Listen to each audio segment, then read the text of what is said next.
누군가와의 관계에서 그 사람의 태도나 행동이 당신에게 큰 영향을 미친 적이 있나요? 혹은 매일 만나지 않으면 안 되는 그런 사람들 때문에 마음속 깊은 곳에서 감정적으로 힘들어했던 경험이 있습니까? 종종 우리는 누군가의 말이나 행동에 깊이 영향을 받습니다. 그들이 하는 일이나 말 한마디가 우리의 하루를 바꾸기도 하죠. 물론 그들이 하는 일이 우리를 더 괴롭히기도 하고 때로는 상처를 주기도 합니다. 하지만 그 사람들의 행동은 우리가 얼마나 이를 받아들이느냐에 달려있다는 사실을 알고 계셨나요? 여기서 중요한 것은 우리가 그 사람의 행동에 어떻게 반응하느냐입니다. 다른 사람의 부정적인 태도나 말이 우리에게 어떤 영향을 미치는지 우리는 통제할 수 있습니다. 그 사람이 주는 감정적 혼란을 어떻게 다루고 그 상황을 어떻게 해석할지에 대한 권리는 결국 우리에게 있습니다. 우리 모두가 겪는 이 문제를 해결하는 데 도움이 되는 철학적인 원리가 있습니다.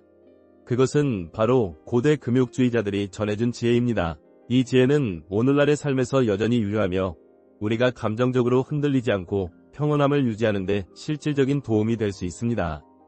고대 금욕주의자들은 우리가 외부 세계에서 무엇을 경험하든 그것을 어떻게 받아들이고 반응하느냐에 따라 우리 삶의 질이 달라진다고 믿었습니다.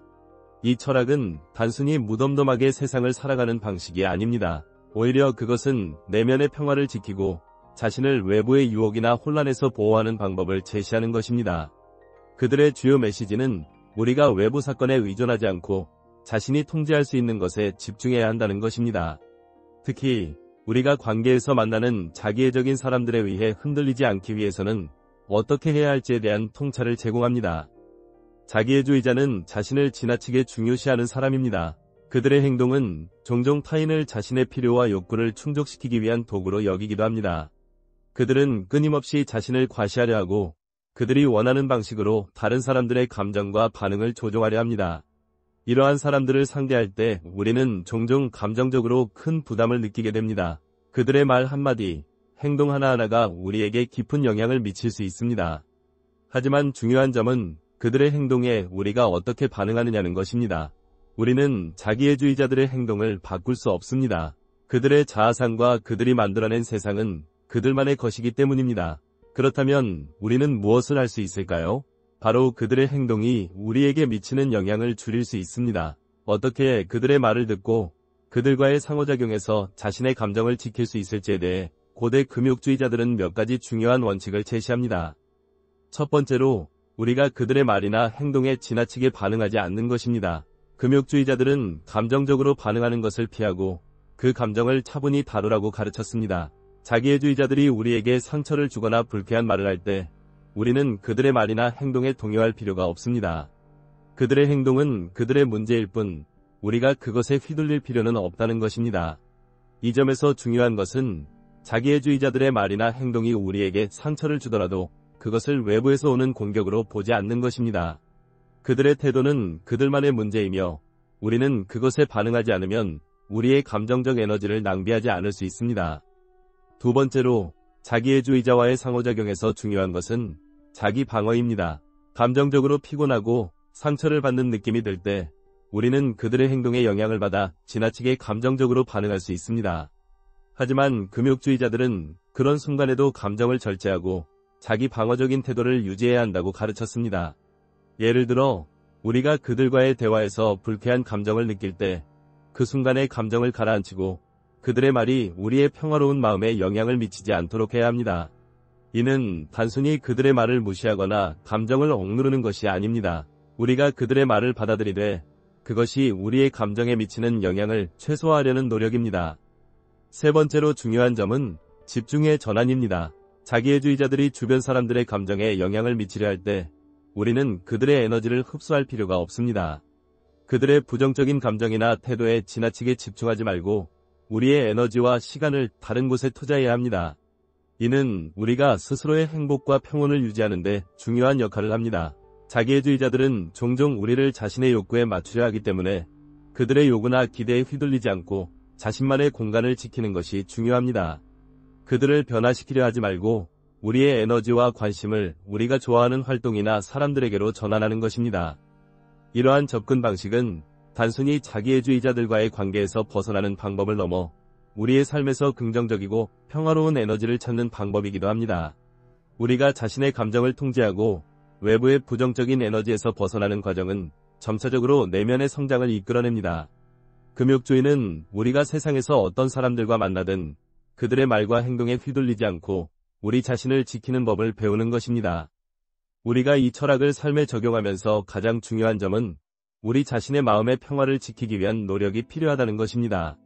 이 과정은 쉽지 않지만 자기애주의자들과의 관계에서 내면의 평화를 유지하고 감정적으로 더 건강한 상태를 유지하는 데 필요한 중요한 단계입니다.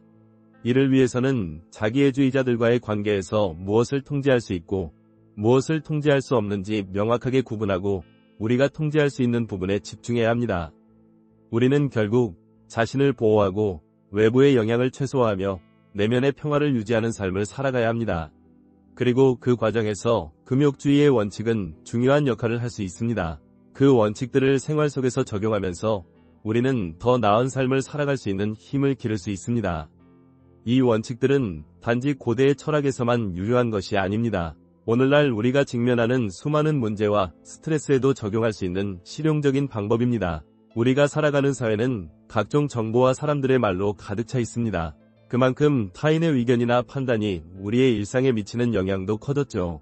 특히 우리가 의도하지 않았거나 원하지 않는 피드백을 받을 때 그로 인한 불쾌감이나 스트레스가 크게 다가올 수 있습니다. 하지만 바로 그때 우리가 외부의 의견에 지나치게 반응하지 않고 우리의 감정과 판단을 스스로 통제하는 방법을 터득한다면 이러한 상황도 충분히 극복할 수 있습니다. 일상 속에서 만나는 자기애주의자들과의 관계에서 중요한 점은 그들의 요구가 우리의 기본적인 가치나 원칙에 어긋나지 않도록 선을 지키는 것입니다. 자기애주의자들은 종종 그들 자신의 이익을 가장 중요한 것으로 생각합니다. 그래서 그들은 타인의 감정을 이해하거나 배려하는 것보다 자신의 욕구를 충족시키는데 더 집중할 수 있습니다. 그들의 행동이나 말이 우리의 생각과 맞지 않더라도 그것에 무조건 반응하거나 맞서 싸우는 것이 아니라 그냥 지나칠 수 있는 방법을 배워야 합니다. 예를 들어 직장에서 상사나 동료가 지나치게 자기중심적이고 본인만의 기준으로 일을 진행하려 한다면 우리는 그들이 말하는 대로 모두 따라가거나 불필요하게 감정을 소모할 필요는 없습니다. 그들의 의견이 정확한지 아닌지를 판단할 때 감정적으로 반응하는 대신 객관적으로 상황을 분석하고 차분히 대처하는 것이 중요합니다. 또한 그들이 불쾌한 말을 하거나 무례한 행동을 할 때 그것이 우리의 인격에 영향을 미치도록 놔두지 않는 것이죠. 그들의 말이나 행동이 우리가 가진 가치나 자존감을 침해하지 않도록 스스로를 지키는 것이 무엇보다 중요합니다. 이렇게 우리가 타인의 행동에 반응하지 않으려 노력할 때 더 나아가 중요한 점은 우리의 마음속에 일어나는 감정의 흐름을 제대로 인식하고 그에 적절히 대응하는 것입니다. 감정은 종종 일시적인 반응이기 때문에 그것에 휘둘리지 않고 일정 거리를 두고 바라보는 능력을 기르는 것이 중요합니다. 예를 들어 누군가의 비판이나 부정적인 말에 즉각적으로 감정적으로 반응하기보다는 이 감정은 일시적인 것일 수 있다는 사실을 인식하고 한 발 물러서서 그것이 왜 생겼는지 어떻게 더 잘 대처할 수 있을지를 고민하는 과정이 필요합니다. 이와 같은 훈련을 통해 우리는 감정적 반응을 더 잘 다루고 자신을 더 잘 이해할 수 있게 됩니다. 또한 자기애주의자들과의 관계에서도 더 이상 그들의 말이나 행동에 휘둘리지 않고 자신만의 감정과 생각을 존중할 수 있는 힘을 기르게 됩니다.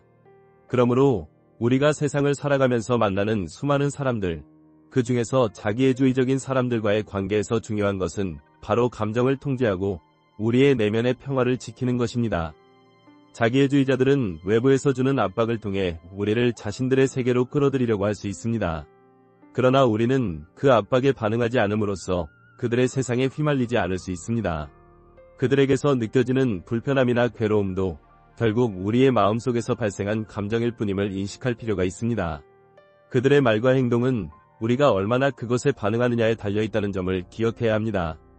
자기애주의자와의 관계를 계속 이어가야 하는 상황이라면 그들의 요구를 전적으로 따르지 않으면서도 필요한 부분에서는 적절한 선에서 협력하는 방법을 배워야 합니다. 그들과의 상호작용에서 우리가 무엇을 받아들이고 무엇을 거절할지를 명확하게 구분할 수 있는 능력을 기르는 것이 중요합니다.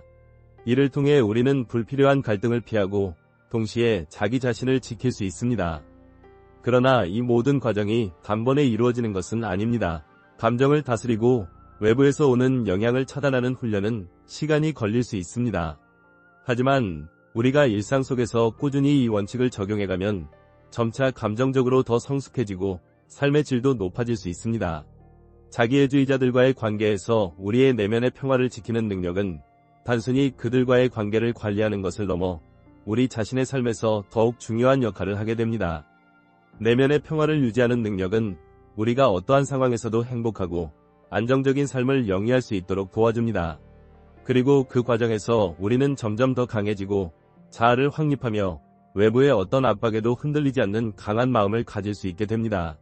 이처럼 고대 금욕주의자들의 철학은 오늘날에도 여전히 유효하며 우리가 더욱 평온하고 균형 잡힌 삶을 살아가는데 중요한 교훈을 제공합니다. 이와 같은 태도는 일상적인 상황뿐만 아니라 더 큰 도전적인 순간들에서도 우리에게 큰 도움이 됩니다. 우리가 직면하는 어려운 결정이나 위기 상황에서 자기애주의자들과의 갈등을 극복하기 위해서는 감정을 제어하는 것이 무엇보다 중요합니다. 흔히 위기 상황에서 우리의 본능은 즉각적인 반응을 유도하지만 이런 본능을 제어하고 감정을 식히며 상황을 객관적으로 바라보는 연습이 필요합니다. 이는 결국 우리를 더욱 강하게 만들고 타인의 반응에 휘둘리지 않게끔 도와주는 중요한 방법입니다. 그렇다면 이런 상황에서 자기애주의자와의 관계를 어떻게 더 효과적으로 다룰 수 있을까요? 일단 자기애주의자가 자신의 욕구나 감정을 지나치게 표현할 때 우리는 그들에게 의도적으로 무관심을 보이는 것이 중요합니다. 그들이 우리에게 요구하는 것을 거절하는 것은 때로는 갈등을 일으킬 수 있지만 우리가 감정을 자극받지 않고 정당한 이유를 들어 그들의 요구를 거절할 때 상대방도 우리의 입장을 이해하게 됩니다. 그 과정에서 중요한 것은 그들의 요구가 합리적이지 않거나 불공정하다는 것을 정확히 인식하고 그것을 단호하게 전달하는 것입니다. 상대방이 자신의 이익을 챙기기 위해 다른 사람의 감정이나 상황을 무시할 때 그들의 이기적인 행동에 맞서 싸우는 것은 쉽지 않습니다. 하지만 우리는 이럴 때 상대방의 반응에 휘둘리지 않고 우리 자신의 원칙을 지키는 것이 무엇보다 중요하다는 것을 명심해야 합니다. 예를 들어 자신이 맡은 일에서 과도한 요구나 불합리한 압박을 받을 때 그 요청을 거절하고 자신의 입장을 명확하게 밝히는 것은 매우 중요한 일입니다. 이는 단순히 개인적인 관계에서의 갈등을 피하는 것뿐만 아니라 자신의 자존감을 지키고 자신을 위한 더 나은 선택을 하는 방법이기도 합니다. 그리고 자기애주의자들과의 관계에서 중요한 또 하나의 요소는 과도한 기대를 하지 않는 것입니다. 우리가 그들에게 너무 많은 감정적 투자를 한다면 그것은 결국 우리의 에너지를 낭비하는 일이 될 수 있습니다. 그들은 자신이 중심이 되는 세계에서 살아가므로 우리가 그들에게 요구하는 감정적 교감이나 반응을 기대하기 어려운 경우가 많습니다. 그렇기 때문에 그들에게서 더 이상 감정적 보상을 받으려는 기대를 하지 않고 그들의 반응에 대한 기대치를 낮추는 것이 중요합니다. 이렇게 함으로써 우리는 그들과의 관계에서 감정적으로 더 큰 상처를 받지 않게 됩니다. 또한 우리가 타인의 반응에 영향을 덜 받기 위해서는 자아를 확립하는 과정이 필요합니다. 자신의 가치관과 믿음을 확고히 하여 외부의 압력에 흔들리지 않도록 스스로를 단단히 만들어야 합니다. 우리가 자신에 대한 확신을 가지고 있다면 타인의 말이나 행동이 우리를 쉽게 흔들 수 없습니다. 우리는 우리 자신의 기준을 통해 상황을 판단하고 우리가 원하는 방식으로 삶을 이끌어갈 수 있게 됩니다. 그리고 그 과정에서 얻는 강한 자아는 자기애주의자들과의 관계뿐만 아니라 모든 인간관계에서 유리하게 작용할 수 있습니다. 자기애주의자들이 우리에게 주는 가장 큰 도전은 그들이 다른 사람의 감정에 대한 공감 능력이 부족하고 그들의 욕구를 우선시한다는 점입니다. 이들은 종종 타인의 감정을 고려하지 않고 자신만의 기준을 고수합니다. 그러나 우리가 그들의 행동에 지나치게 반응하지 않기 위해서는 그들의 내면적 결핍을 이해하고 그것에 휘둘리지 않도록 자신을 조절하는 것이 중요합니다. 이들은 타인의 감정에 무관심할 수 있지만 그들에게 휘둘리지 않는 우리 자신은 더 큰 힘을 얻게 됩니다. 하지만 단순히 이들의 태도를 받아들이고 그대로 살아가는 것이 중요한 것은 아닙니다. 우리가 자기애주의자들과의 관계에서 원하는 것은 그들로부터 상처를 받지 않으면서도 그들과의 관계를 지속할 수 있는 방법입니다. 이를 위해서는 우리 자신을 먼저 돌보고 우리의 감정을 존중하며 타인의 요구를 적절히 조절하는 능력을 키워야 합니다. 그들이 요구하는 것을 무조건 받아들이기보다는 우리가 합리적이고 건강한 방식으로 소통하며 관계를 이어나가는 방법을 모색하는 것이 중요합니다. 물론 자기애주의자들과의 관계에서 언제나 갈등이 일어날 수 있습니다. 그러나 그 갈등 속에서도 우리가 배워야 하는 중요한 교훈은 감정적으로 반응하지 않고 상황을 객관적으로 분석하며 자신을 지키는 방법을 배우는 것입니다. 갈등을 피하기 위해 무조건적으로 상대방에게 양보하거나 자신의 감정을 억누르는 것이 아니라 스스로를 존중하며 상대방의 요구에 대해 합리적인 반응을 보일 때 우리는 더욱 성숙한 인간관계를 유지할 수 있습니다. 이 과정에서 우리는 결국 자신을 지키는 방법을 배우고 자기애주의자들과의 관계에서 더 이상 감정적으로 휘둘리지 않게 됩니다. 그러면서도 다른 사람들과의 관계에서 긍정적인 변화를 만들어낼 수 있는 강력한 힘을 얻게 됩니다.